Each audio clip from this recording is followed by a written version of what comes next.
Welcome to the Ielts test. Can you tell me your name, please? Yes, my name is Isabella. All right, Isabella. Okay, so this is the Ielts speaking test. We will have 3 parts in it. Are you ready? Yes. Okay, great. Can you tell me where was the last place you visited on holiday? Um, yes, let me think. The last place I visited during holidays, it was a place called Maragogi. It was in the northeast of Brazil. And it's a place very beautiful. They call it the Brazilian Caribbean. So you can imagine how it is. I stayed there for about 2 weeks, and I went with 2 friends, and it was great. Honestly, it's a small city, but with lots of nature. It's like paradise. So. Okay. Would you like to go back there again? To be honest, maybe not exactly there, because in the Northeast they have so many beautiful places.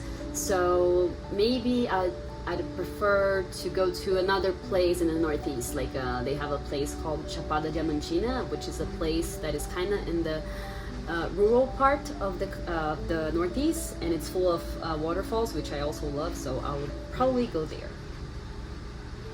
What kind of tourist destinations do you usually prefer? Good question. I tend to not like very touristic destinations, usually because they are crowded and also kind of mainstream. I like to find the hidden gems, the places that the locals go. But usually, in general, I like to go to nature places. So, as I said, I love waterfalls. So, I love hiking, walking in parks, and so on. Very well. Has a foreign visitor ever stayed at your home?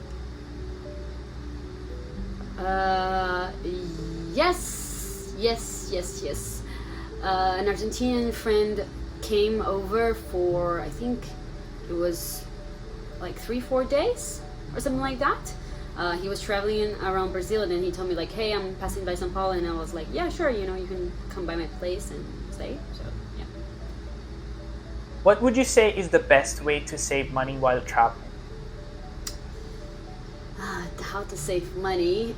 Usually hostels, sharing rooms. I know it sounds not like a good idea, but it can be pretty nice actually. Like you can meet people, which can be fun, and of course it's very cheap. Also, something else that I do, maybe it's not the healthiest thing to do, but I try to, for instance, have a really good meal once a day. So like my lunch will be really good, and then dinner, it might be just a snack or sandwich or something that less expensive. So that could work too, and also plan in advance. Perfect. Okay, now Isabella will be moving on to the speaking part 2.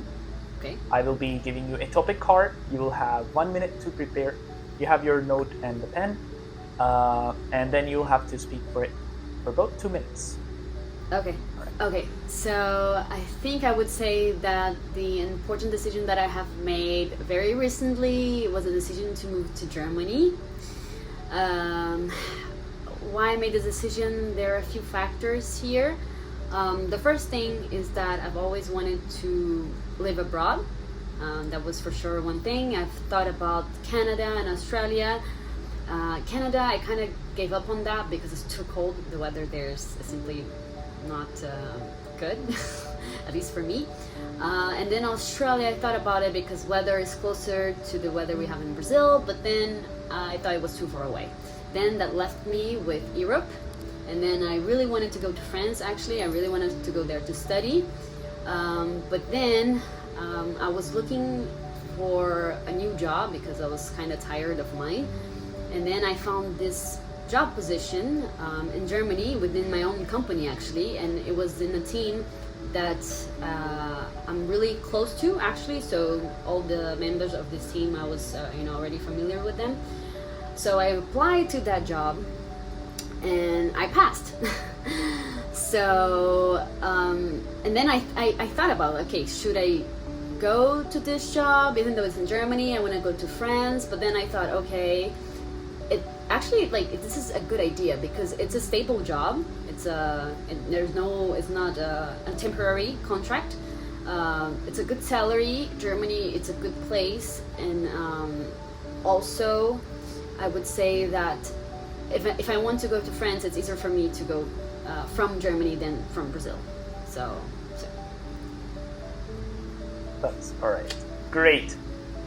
When making important decisions, do you think it's very important to involve other people? I think it depends on the decision you're making. Like in my case, I'm not married, I don't have any children, so for me it was very easy to take that decision because it only concerns to me. But if I were married or if I had kids or something like that, then of course I would need to consider your opinion. So I guess it really depends on, if you have people that depend on you, basically. If you do have people that depend on you, then yeah, you need, to talk to them. But other than that, no. You can always talk to your friends to ask their opinion, but at the end of the day, it's your call. All right. A lot of people overthink before making any decision, whether it be small or big. Do you think that's the right way? No. And I say that as an overthinker. Because as an overthinker, you will always imagine all possible scenarios. And I think something that I try to think that I saw in an article is that 90% of the worst things you imagine turn out to not happen, turn out to not be real. So I think the more you overthink, the more fear you feel, and then you tend to hesitate, and it might be worse for you. So I think you need to be rational and weigh all your options and possible consequences, but don't overthink it. What do you think about regret and guilt after making a decision that may have changed your life for the worse?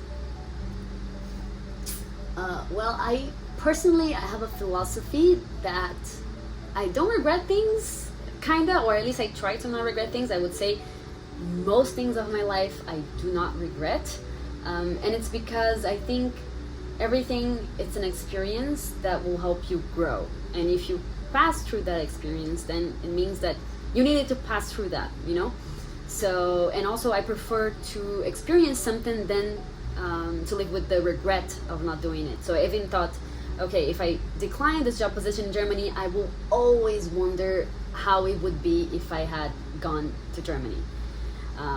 So yeah. What would be some advice you would give to your younger self? Let me think. I think I would say trust in yourself. I think just trust the process, trust yourself. Well, that would be the conclusion of our Ielts speaking test. Thank you very much for joining. Thank you.